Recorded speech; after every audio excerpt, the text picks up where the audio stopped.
ওই মূসা নবী আল্লাহর কাছে যাওয়ার জন্য সিনাই পর্বতে কথা বলবে রওয়ানা।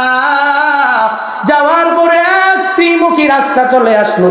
ওই রাস্তার মধ্যে এক আল্লাহর বান্দা বসে বসে ওখানে ভিক্ষা করে। তার দুইটা হাত নাই, তার দুইটা পা নাই, ওখানে বসে আছে। মূসা নবীর কাছে জিগায়, ও মূসা নবী, চোখের পানি ফালা ফালা ফালা ডাক দেয়, মূসা রে, আমার মাওলার সাথে গিয়া গিয়া গিয়া কথা বলবা। আমার দুইটা হাত নাই, এই দুইটা পা আমার আল্লাহ দেয় নাই। ও মূসা রে, আমার যে হাত নাই পা নাই, আমি তো আমার মাওলার কাছে যা যা ওই বিষয়ে বলবো, তবে হাসরের ময়দানে বলবো। তুমি আল্লাহর কাছে প্রতিদিন গিয়া গিয়া সিনাই পর্বতে দাঁড়ায়া কথা বলো, ওই আল্লাহকে জিগাইবানি। শুকরগুজার বান্দা হয়ে যাও, আল্লাহ পাকের শাকির এক বান্দা তুমি হয়ে যাও। কেমনে হবা? হযরতে মূসা যেই বান্দা এমন কোনটা নাই মূসা নবীর ব্যাপারে জানে না। ওই মূসা নবী আল্লাহর সাথে দাঁড়াইয়া কথা বলে, কম বলে না বেশি বলে? কম বলে না বেশি বলে? মূসা নবী সিনাই পর্বতে দাঁড়াইয়া আমার মাওলার সাথে কথা বলে, এত পরিমাণ কথা। আল্লাহকে প্রশ্ন করে, আমার আল্লাহ জবাব দিয়া দেয়। আল্লাহকে প্রশ্ন করে, আল্লাহ জবাব দিয়া দেয়। আবার প্রশ্ন করে, আবার জবাব দেয়। আল্লাহকে এত পরিমাণ প্রশ্ন যে মূসা নবী করলো, অন্য কোন নবীরা আমার আল্লাহকে এত প্রশ্ন করার সাহস পায় নাই, কোন নবীরা এত প্রশ্ন করেও নাই।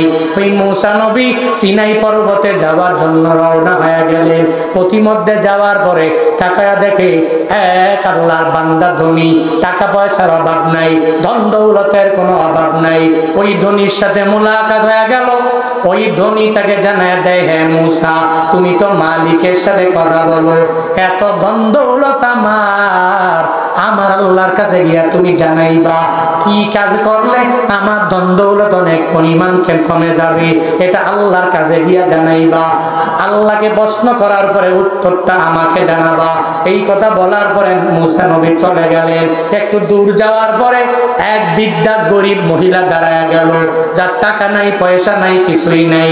ওই গরিব মহিলাটা মূসা নবীরে জিগায়, তুমি আল্লাহর সাথে কথা বলো। ওই আল্লাহকে যা জিগাইবা, আমি এত টাকা পয়সা নাই, এত গরিব হয়ে গেল, কোন আমলটা করলে আল্লাহ আমার সম্পদটা অনেক পরিমাণ বাড়ায় দিবে। সমাজটা তো এরকম, আমাদের দেশটাও তো চলে এক রকম। এক সেলিব্রিটি বান্দা ও জানায় দেয়, আমার আর সেলিব্রিটি হওয়ার দরকার নাই। আর একজনে সেলিব্রিটি হতে পারে নাই, ও সেলিব্রিটি হওয়ার জন্য পাগল পারা মরিয়া হয়ে যায়।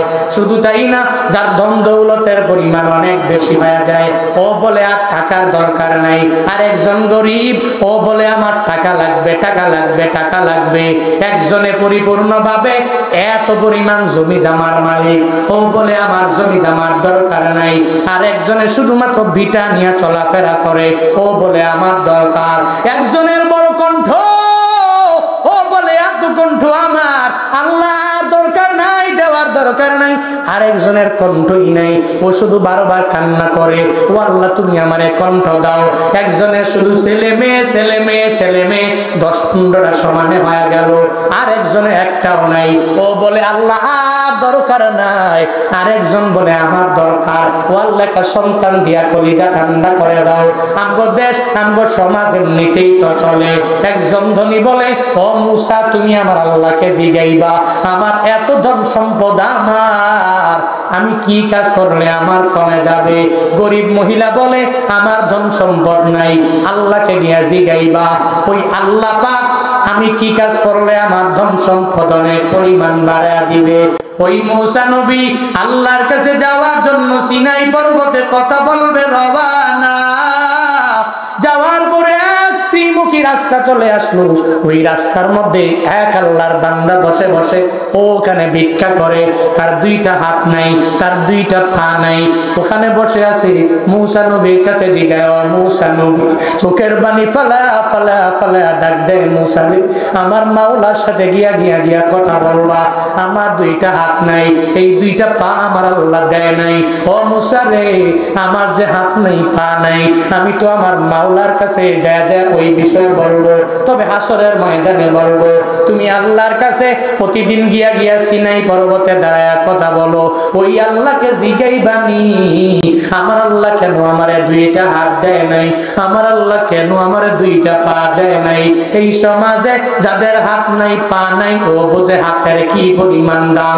আল্লাহ যদি কোনো একটা অ্যাক্সিডেন্টের মাধ্যমে তোমার ডান পা নিয়ে যায় অথবা বাম পা নিয়ে যায়, তখন তুমি বুঝবা এই হাতের কেমন দাম, এই পায়ের কি পরিমাণ দাম। ওই সময় বোঝা যাবে।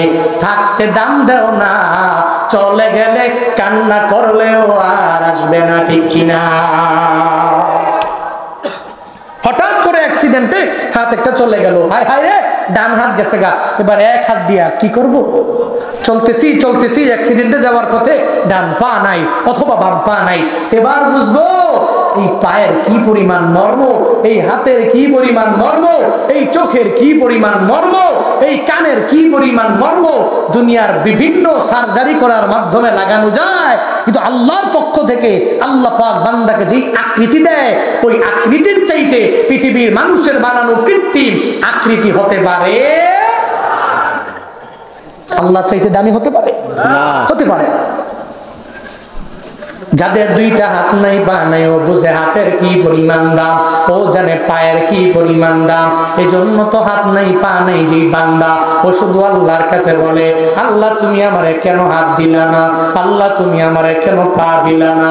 সৌদি আরবের এক কনফারেন্স আমি দেখতেছিলাম, দেখার সময়ে ওই কনফারেন্সের মধ্যে এক অন্ধ ছেলেকে নিয়ে আসা হলো, যাদের দুইটা চোখ নাই, ওকে হাজির করা হলো। ওই অন্ধ ছেলেটাকে যখন সামনে নিয়ে আসে, সাংবাদিকরা সবাই মিলে জিগায়, ও অন্ধরে তোমার যে দুইটা চোখ নাই, আল্লাহ যে তোমার দুইটা চোখ দেয় নাই, তুমি কি আল্লাহর কাছে একটা বারের জন্য কি চাও না? একটা বারের জন্য কি মুনাজাত ধরে ধরে আমার আল্লাহর কাছে বলো না, ও আল্লাহ তুমি আমারে দুইটা চক্ষু ফিরাইয়া দাও। আল্লাহ তো যার চক্ষু নাই ও চাইলে আল্লাহ দিয়া দেয়, আল্লাহ যার হাত নাই ওই আল্লাহ পূর্ণাঙ্গ ভাবে তার ক্ষমতা দিয়া দেয়। যেই বান্দার পা নাই আল্লাহর কাছে চাইলে তো আল্লাহ দিয়া দেয়। ওই চক্ষু নাই অন্ধ শিশুটাকে যখন সাংবাদিকেরা জিগাইলো, তুমি কি আমার মাওলার কাছে একটা বারের জন্য কি চাও না? ও আল্লাহ আমার দুইটা চক্ষু নাই, তুমি চক্ষু আমারে ফিরাইয়া দাও। তুমি কি আমার মাওলার কাছে চাও না? তুমি কি আমার আল্লাহর কাছে বলো না, ও আল্লাহ তুমি আমার দুইটা চক্ষু ফিরাইয়া দাও? আল্লাহর কাছে কি চাও না? ও সাথে সাথে সাংবাদিকরে বলে, না আমি আমার মাওলার দরবারে চাই না, এই দুইটা চক্ষুর আমার কোনো প্রয়োজন নাই। হায় হায়, কেন কেন তুমি কেন আমার মাওলার দরবারে চাও না? ওই সময়ে ওই ছোট বাচ্চাটা ওই জায়গায় এতগুলা মানুষের সামনে ও সবাইকে জানায় দেয়, শুনে নাও হে সাংবাদিকেরা, আমার মাওলার দরবারে আমি চাই না। কেন জানোনি? আল্লাহ হাসরের ময়দানে আমাকে যখন জিজ্ঞাসা করবে, হে আমার বান্দা, আমি তো তোমাকে দুনিয়াতে দুইটা চোখ দেয় নাই, তো তুমি আমার কাছে এখন কি চাও? আমি ওই হালাতে আমার আল্লাহর কাছে ওই সময় আমি বলবো, ও আল্লাহ তুমি আমারে হাত দিয়েছো, পা দিয়েছো, আমাকে দুইটা চক্ষু তুমি আল্লাহ দাও নাই। এই চক্ষু দিয়ে আমি আমার মা দেখতে কেমন আমি দেখি নাই, এই চক্ষু দিয়ে আমার বাবার মাধ্যমে আমি দুনিয়াতে এসেছি, বাবা দেখতে কেমন আমি দেখি নাই। আমার বাবার চেহারা আমি দেখলাম না, আমার মায়ের চেহারাও আমি দেখলাম না, আমার পরিবারে এতগুলো সদস্যের চেহারাও আমি দেখতে পেলাম না। ও আল্লাহ, এই জন্য আমার আর কোনো আফসোস নাই, আমার আর কোনো চাহিদা নাই। আমি যে তোমার কাছে চলে আসলাম, এই পুরা দুনিয়াতে আমি একটা বারের জন্য চোখে দেখতে পাই নাই, কিন্তু একটা বারের জন্য আমি আল্লাহ তোমার কাছে চাই নাই। এই হাসরের ময়দানে আমাকে যে দুইটা চক্ষু দাও নাই, এই দুইটা চক্ষুর বদৌলতে তুমি আমাকে জান্নাতটা দিয়া দাও। আল্লাহ হাসরের ময়দানে আমাকে হয়তো এই দুইটা চক্ষুর উসিলা দিয়া হাসরের ময়দানে বড় প্রতিদান জান্নাত আমাকে দিয়া দিতে পারে। আল্লাহ পারে না? ছোট্ট মানুষ, এরপরেও কি পরিমাণ ইমানওয়ালা, জান্নাতের জন্য পাগল পারা, যার হাত নাই পা নাই চোখ নাই, ও বোঝে আর কি পরিমাণ দাম। বলতেছিলাম মূসা নবীকে জিজ্ঞাসা করার পরে মূসা নবী চলে গেলেন সিনাই পর্বতে দাঁড়াইয়া আমার মাওলার সাথে এত পরিমাণ কথা বলে আল্লাহর সাথে বলতে লাগলেন, আল্লাহ তোমার সাথে কথা বলার সময় আসতে সময় আমার সাথে মোলাকাত হয়ে গেল। কার মোলাকাত হয়েছে? বলে আল্লাহ একজন ধনীর মোলাকাত। কি বলেছে রে মূসা? ওই ধনী বলেছে তার এত টাকা পয়সা হিসাব করে রাখতে পারে না, ও আল্লাহ তুমি কমায়া দাও। ওই মূসা নবীকে আল্লাহ জানায়া দিলেন, মূসা যাও যাও ওই ধনীকে গিয়া জানায়া দাও, ওই ধনীর ধন দৌলত তখনই কমে যাবে।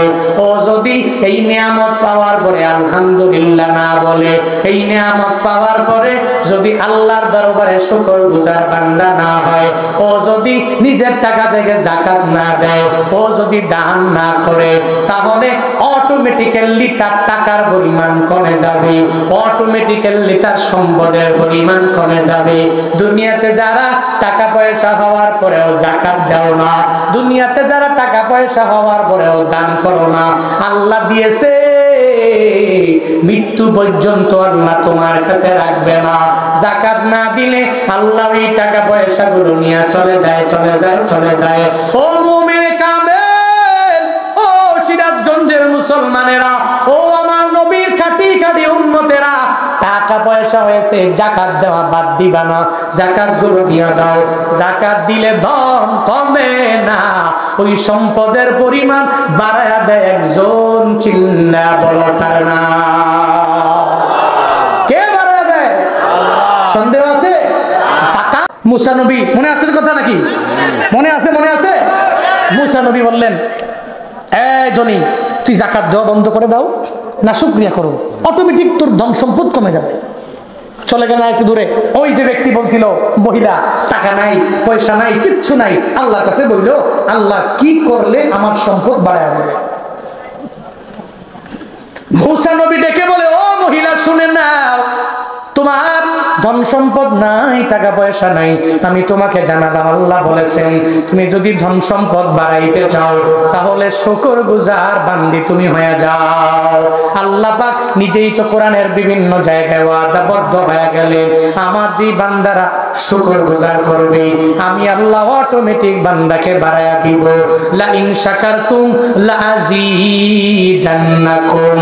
আল্লাহ পাক নিজেই জানায়া দিলেন যেই মানুষেরা যেই আমার বান্দারা শুকর আদায় করবে অটোমেটিক আমি আল্লাহ বান্দাকে বাড়ায়া দিব, অনেক পরিমাণে বাড়ায়া দিব। আল্লাহর খাজানার মধ্যে বান্দা তোমার জন্য কমতি হয় নাই, কমতি হয় নাই। তোর যখন যা লাগবে আমার মাওলার দরবারে চাও, আল্লাহ অনেক পরিমাণে বাড়ায়া দিবে। এজন্য শুকরগুজার বান্দা হলে লাভ না লস? হ্যাঁ, এই দুনিয়াতে কত লাগবে তোমার, কত লাগবে তোমার, আমার মাওলার জান্নাতের চাইতে বড় না। ওই জান্নাত আমার মাওলার দরবারে কামনা করো। আল্লাহ পাক বলেন, এক আল্লাহর ইতোয়াত তুই করে নাও, দুই নম্বরে নবীর ইতোয়াত করে নাও। মানে আল্লাহর ইতোয়াত কেমনে করবা? আল্লাহর কোরআন দ্বারা নিজের জিন্দেগিটা গঠন করে নাও। দুই নম্বরে আমার মদিনাওয়ালা নবীর ইতোয়াত করে নাও, ওই নবীর আনুগত্য করে নাও। আর পর আল্লাহ বলেন, ফাইন তাওয়াল্লাউ ফাইন্নাল্লাহা লা ইউহিব্বুল কাফিরিন। আল্লাহ পাক বলেন, যারা এরপরেও মুখ ফিরে নিল, মানে আল্লাহকেও মানলো না রসুলকেও মানলো না, ফাইন তাওয়াল্লাউ, যারা মুখ ফিরিয়ে নেয়, ও নবী আমার এদেরকে আপনি জানিয়ে দেন আল্লাহ কাফেরদেরকে ভালোবাসেন। ভালোবাসেন? আল্লাহ মুমিনদেরকে ভালোবাসে, আল্লাহ কাফেরদেরকে ভালোবাসে না। আল্লাহ মুশরিকিনদেরকে ভালোবাসে না, আল্লাহ শিরিক করনেওয়ালাদেরকে ভালোবাসে না। আল্লাহ বলে, নবী আমার যারা এরপরে আল্লাহকে মানে নাই নবীকে মানে নাই, এই যে এত বয়ানগুলো করলাম, বয়ানের পরে সার সংক্ষেপ কথা হলো, এক আল্লাহর ইতআত, দুই নম্বরে নবীর সুন্নতের ইত্তেবা। এরপরে এই বয়ানের পরে অনেকে যাওয়ার পথে পথে পথে বলবে, এক বিড়ির দোকানে যায় বলবে, বিড়ির দোকানওয়ালা একটা বিড়ি দাও, টান দিয়া টানতে টানতে বাড়ি চলে যাবে। এক কান দিয়া ঢুকছে আর এক কান দিয়া বের হয়ে গেছে, এই তো হলো ওয়াজ। এরপরেও সে মুখ ফিরে আনিবে, এমন শ্রোতাও আমাদের সমাজে আছে না? না, 3 ঘন্টা বয়ান করার পরে চলে যাচ্ছে, আইতেও খাইছে বিড়ি, যাওয়ার সময়ও দোকানদারের কাছে বিড়ি দে। আর তুই না বয়ান শুনে আসছো? এই 2-2.5 ঘন্টা বয়ান শুনে মানুষ তো 5-6 ঘন্টা ওয়েটিং এ থাকে, এরপরে এলে খায় আর কি। বাদ দে বেড়া, হুজুররা কত কথাই কয়, বিড়ি দে, শেষ। এই 2 ঘন্টা ওয়াজ সব পানির সাথে ধুলোর সাথে মিশাইয়া বিড়ি দে, বিড়ি টানতে টানতে টানতে টানতে আইসেও টানতে টানতে, যাইতেও টানতে টানতে বাড়ি। এক প্রোগ্রামে আমি নিজে বয়ান টয়ান শেষ করে যাচ্ছি, গাড়ি দিয়ে যাওয়ার পথে শ্রোতারা তো যায় না, তো এদেরকে আবার টেক করবো। দেখতেছি একজনে চাদর টাদরে বুড়া চাচায় মুড়ি দিয়ে মাত্র মুনাজাত দিয়ে সুন্দর করে বাড়ি যাচ্ছে, এর হাতের 2 কোণার মাঝে ফাঁকি করে এমনি করে সুন্দর করে বিড়ি কেমনি, আবার কেমন জানেননি দেখায় না সুন্দর করে এমনি। যখন দেখি হুজুরের গাড়ি আরো গুছায়, এত জানে না আমি বুড়া হুজুর না, আমি জুয়ান, আমি সবই দেখি, চোখের পাওয়ার মাত্র শুরু হয়েছে। আমি বললাম দেখছো নি, হায় হায় এই বয়ান গেল কই? আল্লাহ পাক বুঝদান করুন। এত কিছু বলার পরেও যারা মুখ ফিরে আনিল, এরা এক আল্লাহর ইত্তেবা করতে পারলো না, নবীর সুন্নতের উপরে আমল করতে পারলো না। আল্লাহ পাক বলেন, ও নবী আমার জানাইয়া দাও, যারা কাফির হয়ে গেল, মানে কুফরি করে, অস্বীকার করে, আল্লাহ মানে না, রাসূল মানে না, এদেরকে আমি আল্লাহ নিজেও ভালোবাসি না।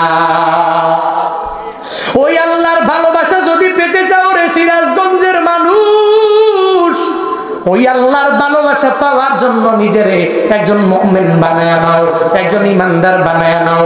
আল্লাহর কোরআনটাকে ফলো করে করে করে আগায়া যাও, নবীর সুন্নতের আমল করে আগায়া যাও। এই বিশাল ময়দান থেকে কোন কোন বান্দা তৈয়ার আছো, আমি এক আল্লাহর ইতাআত করব, আনুগত্য করব, মানে আল্লাহর কোরআনটাকে মেনে মেনে চলব, এরপরে নবীর সুন্নতের উপরে আমল করব। কোন কোন বান্দা পারবে? 2টা হাত তুইলা মালিককে দেখায়া দেন, ও দয়ার মালিক, কুদরতের নজর দিয়ে তুমি তাকায়া দেখো আল্লাহ, শাহজাদপুরের মুসলমানেরা, সিরাজগঞ্জের মুসলমানেরা, এই বান্দারা আয় আল্লাহ এক আল্লাহ তোমার ইতাআত করবে। এর মানে এর আগে কোরআন দ্বারা জিন্দেগি গঠন করতে পারে নাই, আজ থেকে চেষ্টা করবে, এরপরে নবীর সুন্নতের উপরে আমল করবে, নবীর সুন্নতগুলো জিন্দা করার জন্য চেষ্টা করবে। আয় আল্লাহ প্রত্যেককে তুমি কোরআন দ্বারা জিন্দেগি গঠন করার তৌফিক দিয়া দাও, নবীর সুন্নতের উপরে আমল করার তৌফিক দিয়া দাও, ওই নবীর ইতাআত করার তৌফিক দাও, আনুগত্য করার তৌফিক দাও। আয় আল্লাহ তোমার খাস বান্দা তুমি বানায়া নাও, আমিন। আর জোরে পড়ি আমিন। পারবো তো ইনশাআল্লাহ? পারবো তো ইনশাআল্লাহ? আল্লাহর কোরআনটাকে ফলো করব, 2 নম্বরে নবীর সুন্নতের উপরে আমল করব। কেমনে? দাড়িগুলো একদম ছাপা চাট কইরা, এই যে কয়েকদিন আগেও তো দেখলাম নবীর ভালোবাসায় স্লোগান দিচ্ছে আর দৌড়াচ্ছে, বাপরে বাপ, মনে হয় লুঙ্গি খুলে যাবে খুলে যাবে ভাব। ওমা দেখি যে দাড়ি টাড়ি কামায়া বিশ্ব নবীর আগমন, কি নবীর ভালোবাসা প্রেম সাগরে ডুব দিয়ে তুই আগাও, কিন্তু নবীর সুন্নাত গুলো মানতে পারবো না। তুমি কেমন আশিক, তুমি কেমন মুসলমান?